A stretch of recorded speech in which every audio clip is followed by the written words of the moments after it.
Welcome back to LearnPianoLive.com. My name is Jamin, and as you can tell from the countdown clock, the lesson is about to get started. In case you're new with this, there's a few things I'd like to show you to help you throughout the lesson.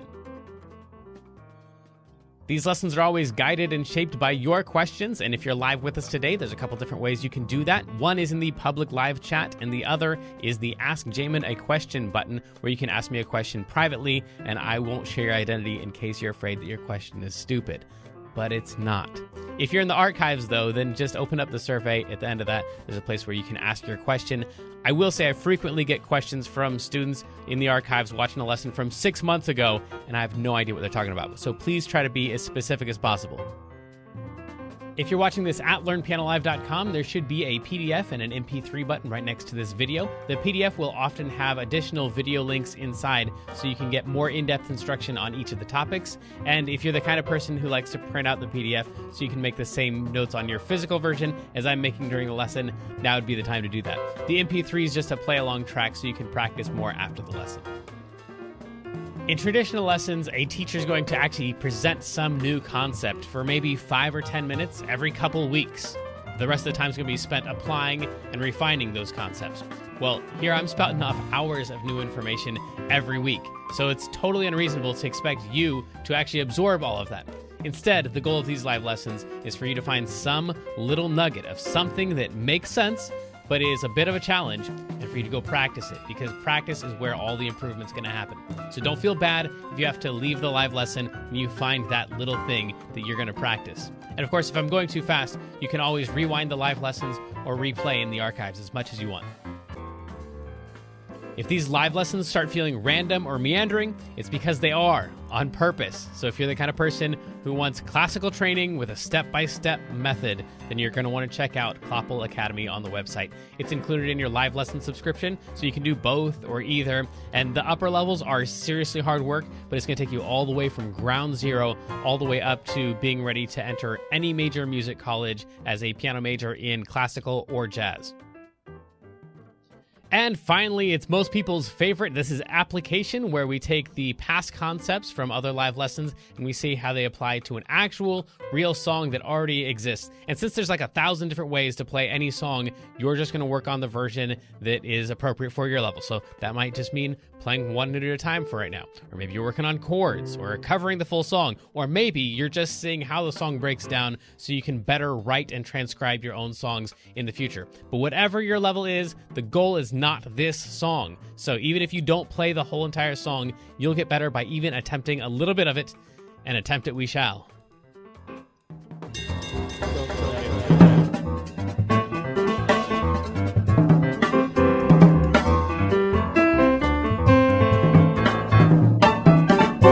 Hello, welcome back to LearnPianoLive.com. My name is Jamin, and this is our moderator, Kendra. Hey! Hey! I saw Jurassic World. Yeah, last week. I'm jealous. You've seen Really all of the good. sequel stuff now, right? I You think saw Despicable so. Me as well? Yes. I really want to see that. I know it's a kid's movie, good. but Despicable So One, good. or not Despicable Me. I'm sorry. Incredibles is the one I was thinking of. Despicable Me is the one that Yes, came out well, I now. was going to say, it was You a long saw. time ago, but yeah, I did. No, I haven't seen Incredibles 2. I really want I to. did. It was so good. One was great. So good. That yeah. has nothing to do with our song today. No, that's But, okay. Okay, she's our moderator, so if you want to jump in the chat room, any of the chat rooms, she'll be there, and if you want to ask me a question, then ask it to her, and she will ask me if she can't answer it herself. Let's talk about how we're going to cover this thing. We're not going to use a track today. The goal of today is to actually play the thing as a piano solo. We've done this for, 5 weeks we've been working on this song now, so hopefully what you already have down is that melody thing that we did. Hopefully I'll have it down. If you can play that much, then you are prepared for today's lesson, and we're going to try to turn that thing right there into an actual cover that would sound good just as a piano solo. You could just sit down at the piano. People are like, hey, you play piano? You're like, yeah. They're like, play me something. And most people are like, I don't really remember any of the songs. Or I need my piano book. Or I'm not really that good. You want to be able to sit down and actually play something for reals. So if you have that much, then we can throw the chords underneath that. And then today we're going to talk about how to do that. We already talked about what the chords were, what the notes were that made up all that stuff. So we're not recovering all that material. If you need that, go into the archives and watch one of those lessons that we did. But if you already have that down, the first thing we want to do is put in the chords under the melody. Now, actually, before we get to this one, this song has an important little lick in it that you're going to need.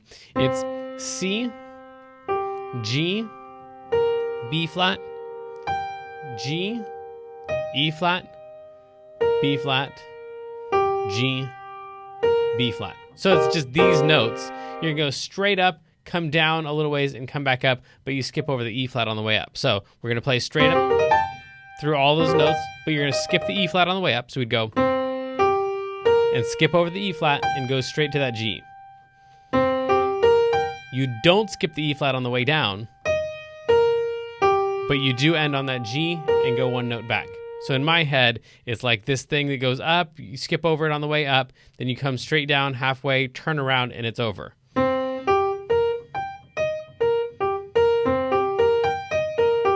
That right there, if you can do the chords already, this stuff right here,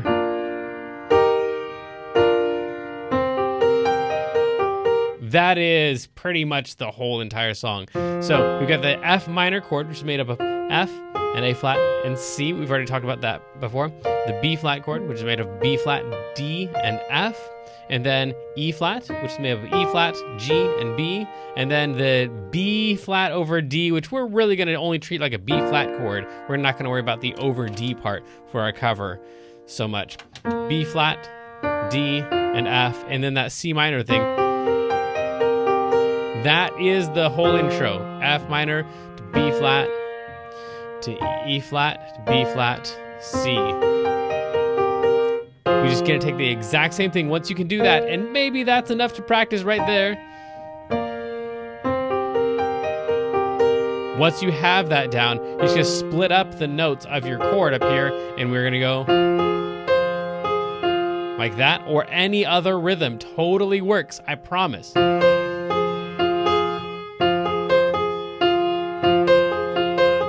All of that would work for the F minor section. Then the B flat, same thing. We're just going to break that up into its individual parts. Same thing with the E flat. Same thing with the B flat. So it's just really finger wiggling. It's not even really playing. It's just you got the chord sitting there and you're kind of playing random notes. And then the C one is the one that's going to be important to actually play those notes in that order. If I do that, it would sound like this.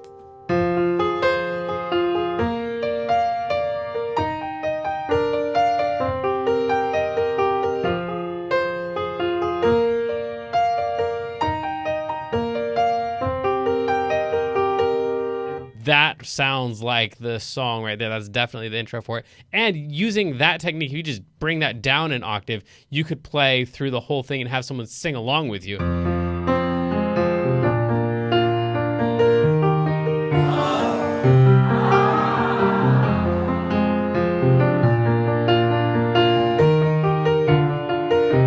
fact, Kendra, I've got a feeling you were trying to butt in there so you could sing along. Here we go. Do you know the words? No. Oh, okay. I know some of the words. Dancing in the moonlight? Yes, I do know that part. Everybody's feeling warm and bright? Yeah, let's try that. Yeah, I do know that part. So dance, 1, 2. No, don't dance. Sing, but sing, dance. Well, I mean... Yeah. Well, you always do both. 1, 2, 3, go dance. Dancing in the moonlight, everybody's feeling warm and bright. It's such a fine and natural sight. Everybody's dancing in the moonlight. So, like, that's the thing you could do if someone's singing along with you. Then you're all ready to do that with that intro part. But that was not the goal, is to be able to play along with the singer. The goal was to have this thing turn into a piano solo. So that's the intro that you need. And if you're going to accompany somebody, then you'll want to play those. Okay, so let's throw that melody back in. Thank you, Kendra.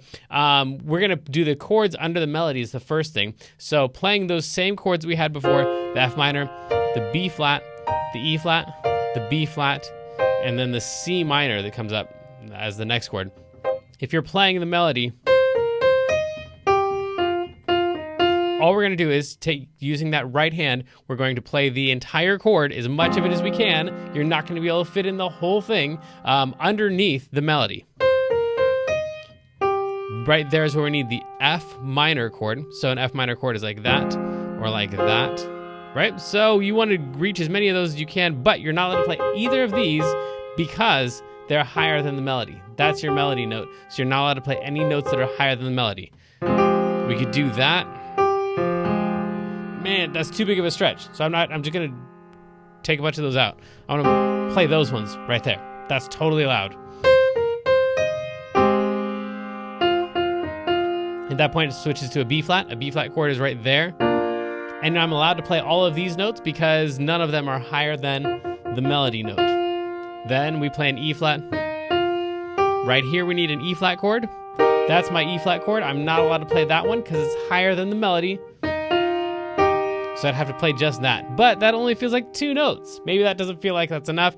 It is enough. If you wanted to add in another note, you could add in notes from the chord below it, the E flat chord that's an octave below it. So you could add in, if you could stretch all the way to that one, you could add in any of those. So that's still an E flat chord. So yeah, this is gonna take a lot of practice probably to get that melody.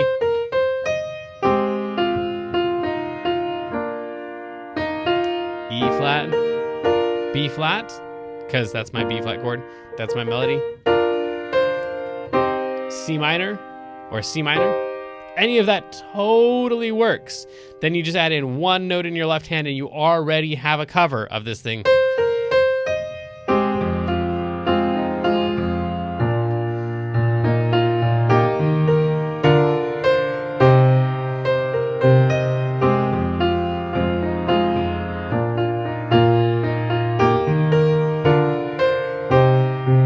I know you're wondering, how do you know when you're supposed to play a chord and when you're supposed it doesn't matter at all. You can play as many notes as you want by themselves. If I only want to do 1 chord in the whole thing, I could do that. I could just play the B flat right there and not worry about putting in any of the rest of the notes.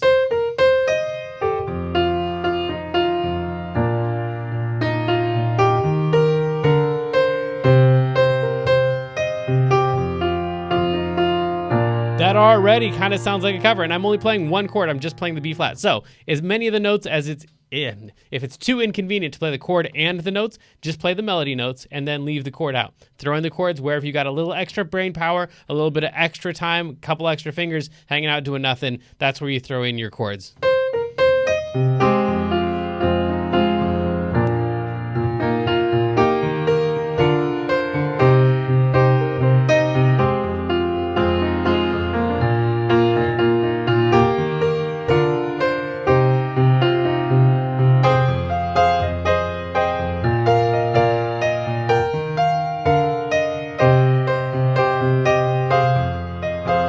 So the only important thing is make sure that there aren't any chord tones that are happening above that melody. That melody is going to happen in your pinky, maybe your ring finger, maybe your middle finger, and then these 2 fingers and maybe these 3 fingers are always going to be dedicated to adding in additional chord tones, notes out of the chord.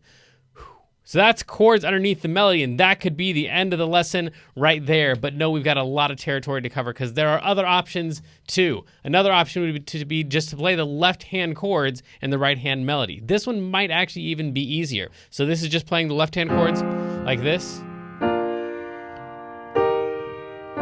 Especially if you're left-handed, you're probably already familiar with playing these chords. If you're right-handed, this probably feels really super awkward to play all of those chords and multiple notes in your left hand, and they're going to all come out funky and your wrong fingers are going to want to go down and all that stuff. That's all normal. Keep practicing, you'll get through it. So then we have, if we play that along with our melody,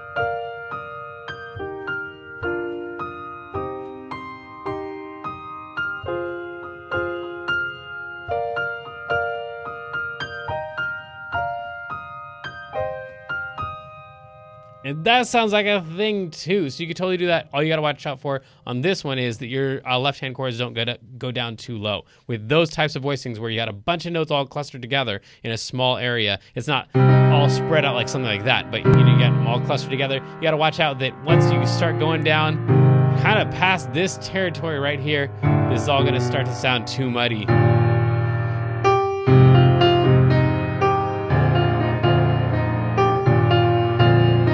That's not going to impress anybody. So keep your left-hand chords, kind of the higher up you go, the closer you're allowed to put the notes together. The lower you go, the more they have to be spread out. So maybe down here, instead of playing, a whole F sharp chord, you just take the middle note out and you just play those.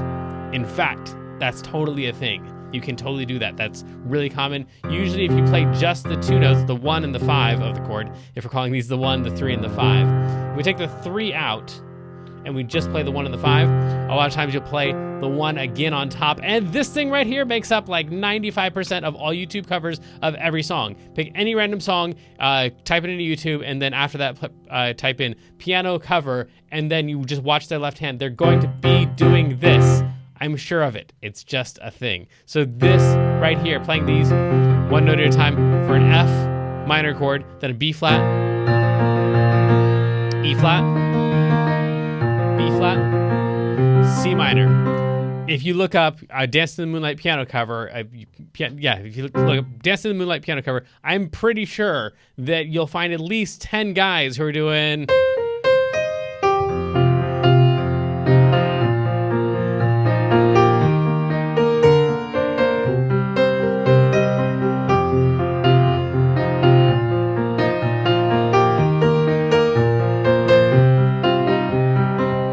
just a thing. It is. So 1, 5, 1 in the left hand, that's a huge thing, but that's the third entirely separate skill, piano cover skill we've gone over today. So far we've done chords under the melody. That's where we played the right hand.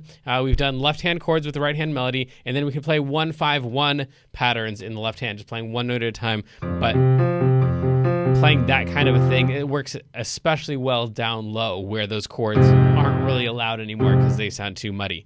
So then after that, if you want to, you can add in more notes on top. So the last 5% of piano covers, maybe 4% of piano covers that are not the 1, 5, 1 thing are some version of some trailing notes on top of the 1. So like if you imagine the chord is up here, right? That's our F minor chord. We play the 1, 5, 1 thing underneath it. And I know some of you are already lost and the first couple things made sense. Go with the first couple things. Don't worry about this. But if this makes sense to play the chord, you've got your 1, 5, 1 pattern underneath it.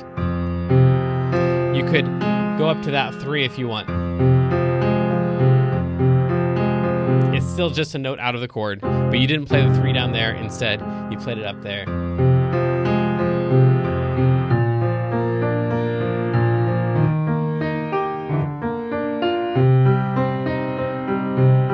And then that's the rest of the piano covers.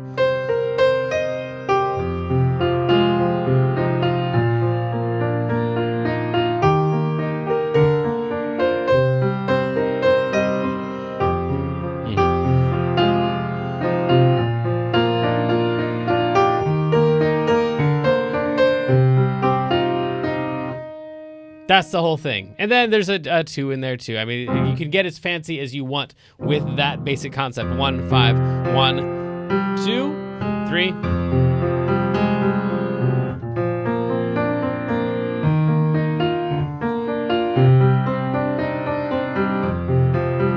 Any of that stuff, but that takes a lot of practice. The good news is there's only like really about 20 chords total that you're ever going to use in real life, in the 99% of playing. So once you get really familiar with one of these patterns, then you're 1/20th of the way there. Maybe that doesn't seem like a lot, but if you're planning on working on this thing for any number of years, then do one a month, and in a couple years you'll be able to play every chord smoothly. You can do it. You can totally do it. So with those things, with those 3 skills with a variation on the scale, we could play a cover that sounds something like...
I think that's all stuff that was inside of those 4 skills. So in that, I'm like, if someone's like, hey, you play piano? You're like, yeah, I play some piano. Like, play me something. You sat down and played that for them. My guess is that would be impressive to probably both of you.